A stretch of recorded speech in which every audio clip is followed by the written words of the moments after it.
Hey ladies, let's go deeper into this.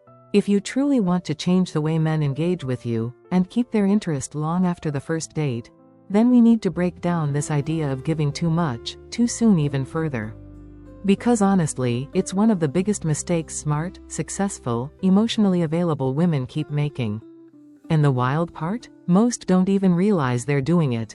Don't flood the connection, leave space for him to fill in. It's so easy to fall into the trap of thinking that connection equals constant conversation.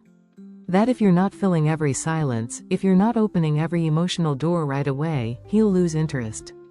But that's not how real intrigue works. When you walk into a date and start offering every detail, your childhood trauma, your 5-year plan, your last 3 relationships, you're not building a connection.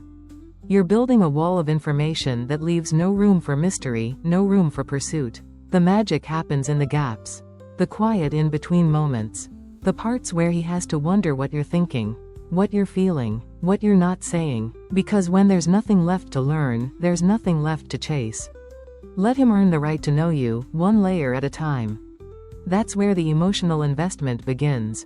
Your words are currency, spend them with intention. Every story you tell, every piece of personal truth you reveal, it's a deposit. A signal that says, you're someone I trust. You're someone I see value in.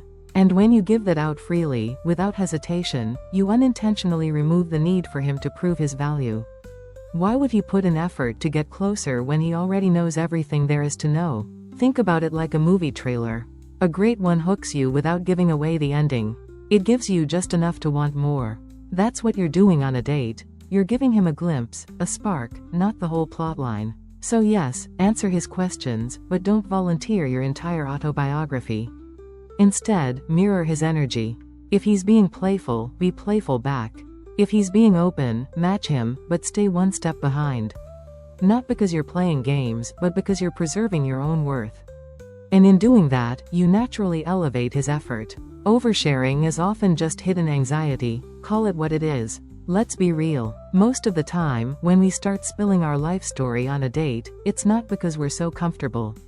It's because we're nervous. We're trying to control the outcome. We think if he really knows us, if we just explain who we are and what we want, he'll stay. But what we're actually doing is smothering the space where chemistry is supposed to grow. Oversharing is often our way of begging for emotional reassurance before it's been earned. And that desperation? Men feel it. Even if you think you're being cute, quirky, or just open, it can come across as a red flag. Instead, slow down. Breathe. You don't need to prove yourself on date 1. You don't need to audition for the role of perfect girlfriend.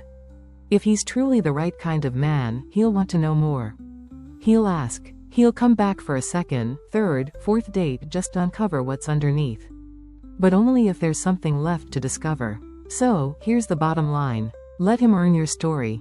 Let him feel like every conversation is a step forward, a reward, not a download. Your vulnerability is valuable, but it's also powerful. Protect it. Don't give it away like a clearance sale. When you treat yourself like a treasure, he's more likely to treat you like one too. And that, ladies, is how you keep a man intrigued, without ever having to chase. Now let's talk about something subtle, but powerful. It's not just what you say that reveals your interest in a man. It's how you look at him. Yep, you heard me right. Too often, women fall into this little trap. They start looking at a man with wide eyes, intense focus, and, honestly, a bit of worship. Every move he makes, every word he says, it's like you're watching a masterpiece unfold in real time. And suddenly, you're not just intrigued. You're hooked. But here's the catch. That stare. That gaze that follows his every twitch like he's the only man on earth? It gives you away. Completely. It screams, I already chose you, before he's even tried to win you over. And you don't even realize it. Let me paint a picture. Imagine you're at a dinner party. You're sitting at a beautifully set table, everyone's chatting, the food smells amazing. And then, from under the table, you feel it, that little stare. A small dog, sitting perfectly still, watching you eat. Every bite, every motion, eyes wide, following your hand like it's the most important thing in the world. She doesn't bark, she doesn't beg. But everything about her body language says, please, please, please, give me some of what you've got. You move your hand left, she looks left. You shift right, she follows. Not a sound, but she's silently pleading. And that, my friends, is exactly how some of us look at men when we're too invested, too soon. Now, think about this. How can a man chase you if you're already chasing him with your eyes? He doesn't need to earn your attention. He's already got it. And in that moment, the power dynamic quietly shifts. You're no longer the prize. You've become the one doing the emotional heavy lifting. Remember, when a man's truly in love, he watches you. He notices your every gesture, every smile, every glance. That intense attention is a sign of emotional investment. And when it comes from him, it's magnetic. It creates attraction. But when it comes from you too soon, it can push him away. I had a friend once, sweet girl, totally smitten. She went to a golf club with the guy she was seeing. He was playing with his buddies, laughing, doing his thing. And she? She wasn't playing. She was staring, watching his every move like a love-struck hawk. Where is he? Who is he talking to? What is he doing? Every second, her eyes were locked on him. But here's the twist, he wasn't even noticing. He was relaxed, having fun, totally unaware of the emotional microscope she had him under.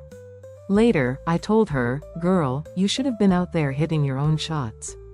Owning your space, living your moment, not glued to him like you were about to audition for The Bachelor, Caddy edition. So here's my second big piece of advice, make a man earn your gaze. Don't just give it away like a free sample. If you stare too hard, too long, it shows you're already emotionally invested. That you're already halfway in love. And if he's not there yet, that imbalance is dangerous. Finally, ladies, stop being the desperate girl and start being the desirable woman. You don't need to beg for attention. You just need to know your worth. Real love? It grows when a man feels that winning your heart makes him a better man. When he feels excited, challenged, inspired by the process of getting close to you.